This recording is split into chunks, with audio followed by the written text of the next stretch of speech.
la Présidente. Tansei.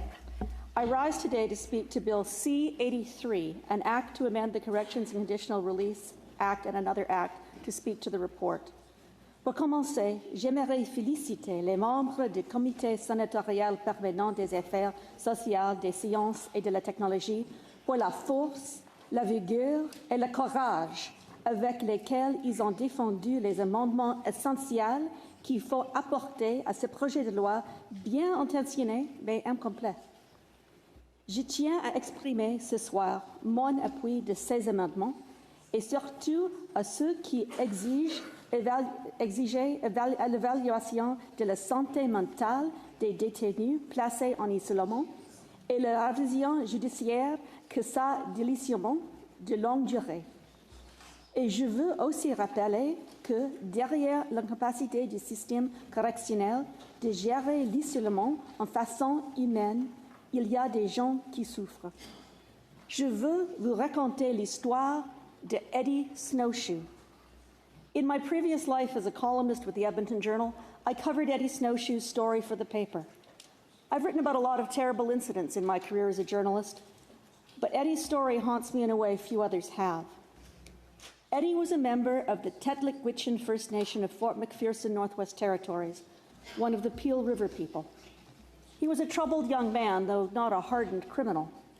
On March 1st, 2007, armed with a .22 caliber rifle, Eddie robbed a young taxi driver in Inuvik, injuring the driver. He stole $45. Just 15 minutes later, he surrendered himself to police. He made a full confession. It was either that or kill myself, Snowshoe told police when he was arrested. I was prepared to get caught. My life was going nowhere. Snowshoe was sentenced to almost 5.5 years in prison, federal time. And because there was no federal prison near Fort McPherson or Inuvik, the youth was sent to Stony Mountain, a medium security institution in Winnipeg, more than 4,000 kilometers away. It was the first time he had ever left the high Arctic. Far, far from home, culturally isolated, without any contact with family or friends, he attempted suicide 3 times. In 2007, not long after he was first incarcerated, then again in 2008, and again in 2009. In early 2010, after a major depressive episode, there was another serious incident of self-harm, and Eddie Snowshoe was placed on suicide watch. A few weeks after that, he fashioned some kind of makeshift knife, something he made out of the lining of a juice box. He didn't hurt anyone with it. He didn't threaten anyone with it. He brandished it in what a report later referred to as an incident. And as a result, he was placed in segregation, what's colloquially known as solitary confinement, for 134 consecutive days. 134 consecutive days for a mentally ill young man with a well-documented history of self-harm and suicidal ideation. A public fatality inquiry later found that the compulsory, legally mandated reviews of Snowshoe's continued segregation were never carried out. He was simply locked up indefinitely. Now, it would seem obvious to most of us here, I suspect, that what Eddie Snowshoe needed was medical treatment and psychiatric care. He needed human contact, not tortuous isolation. And somehow, Eddie survived those first 134 days. And then, well then, my fellow senators, on July 15th, 2010, Eddie Snowshoe was transferred to Edmonton's maximum security prison. The very next day, on July 16th, Eddie applied in writing to be moved into the general population. The troubled young man tried his best to advocate for himself. But his application to be released from segregation was lost. The paperwork went astray and wasn't found until months after his death. Although a nurse examined Mr. Snowshoe when he arrived in Edmonton and noted his history of suicide attempts, there was no psychological or medical follow-up, no psychiatric assessment. Indeed, correctional officers testified at that later public fatality inquiry they were never, ever informed about Eddie's multiple previous efforts to kill himself. His segregation status at the Edmonton Max was confirmed by an assistant warden, but it was on her last day of work before taking a 1-year leave of absence. So she had no follow-up. On top of that, Eddie was supposed to have an assigned parole officer, but that officer was on summer vacation and never met with Eddie to hear his story. And the result The result is that no one in the Edmonton Max realized how long their new prisoner had already been in solitary confinement.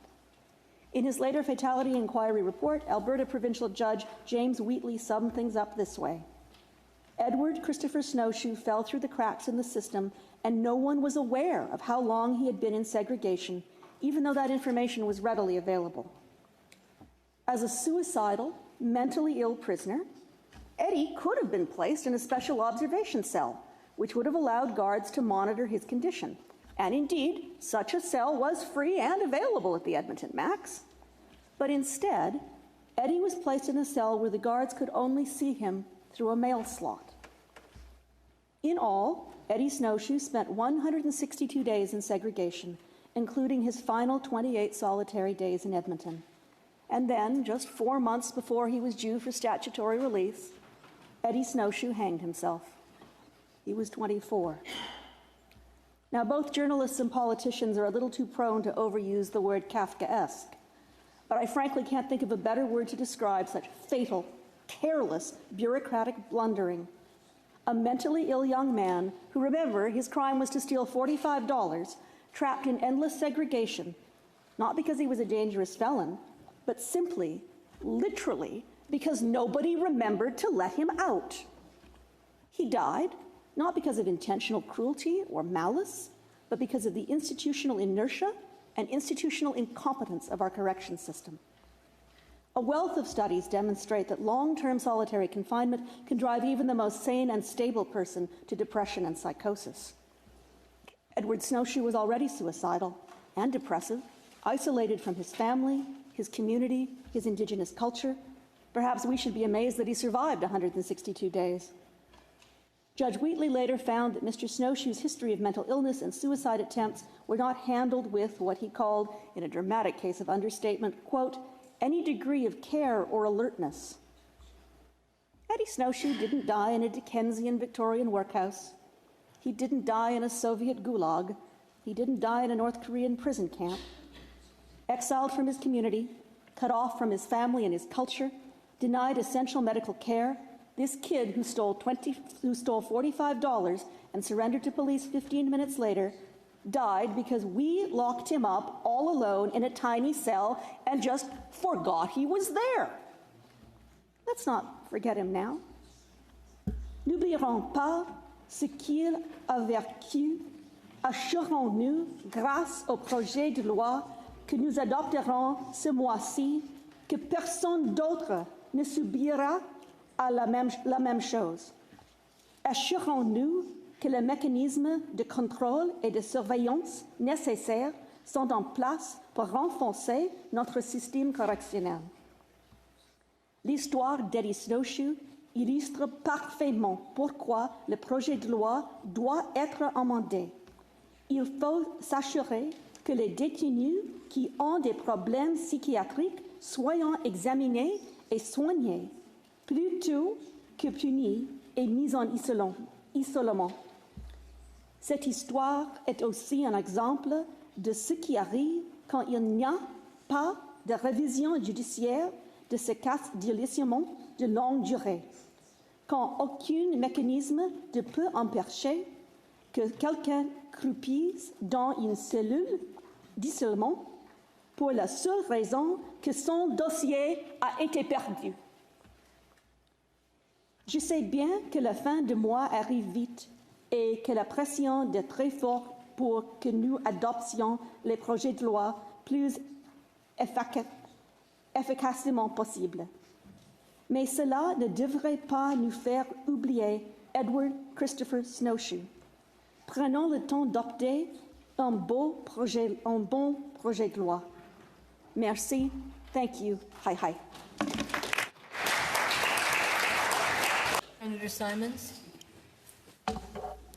I thank the Senator very much for his question, and I quite agree with him. We have turned too many of our correctional institutions, both provincial and federal, into de facto madhouses. We do not provide sufficient support in the community for people who need ongoing psychiatric care, and once prisoners are incarcerated, whether that's in the provincial or the federal system, we fail utterly to provide them with the medical care they need. And he is absolutely correct. That creates a situation of real risk for correctional officers, for other inmates, and for those who are ill themselves. And I think it is a national tragedy. I agree absolutely with Senator Boisvenu that we have created a situation that is dangerous for all concerned and unfair to all concerned. We absolutely need to provide better psychiatric and psychological treatment for those, especially those whose crimes were motivated or predicated on the basis of their illness. But I think it's really important, and that's why I'm cheered by the amendments to this bill that require, that call for mandatory review after 30 days of a prisoner's medical psychiatric state, and mandatory judicial review to ensure that people are not locked up simply because we literally, as in Mr. Snowshoe's case, forgot that we put them there. You have a question? Thank you very much, Senator. I can certainly imagine that in certain acute cases of a 48-hour hold, sometimes people really do need to be kept in a very safe and secure area. And I've known through my work as a journalist, and frankly because of experiences I've had with friends and family, that when somebody is in that kind of secure hold in a psychiatric institution, they are kept alone, but they are monitored. I mean, the great tragedy of what happened to Eddie Snowshoe is that they literally put him in a room without a window, so that, I mean, he wasn't even being watched. But I agree, absolutely. And one of the great problems we face in this country is because we have mandatory minimum sentences for so many conditions, and because in order to be rendered a verdict of not criminally responsible, the test for NCR is incredibly high. You have to be completely unaware of the nature and consequences of your actions. So you can be NCR if you're floridly psychotic, if you're in the grip of delusions. But if you're mentally ill in such a way that you are seriously impaired, but not that delusional, there is no mitigation in sentencing. You can't come before a judge and say, you know, I was mentally ill, and receive any kind of credit for that in a sentence that has no mandatory minimum, that has an enforced mandatory minimum. So I think it is an absolute tragedy. I think people who are jailed because they are ill need treatment. And I think when we divert people who need medical care and instead criminalize their illness, the very least we can do is treat the illness.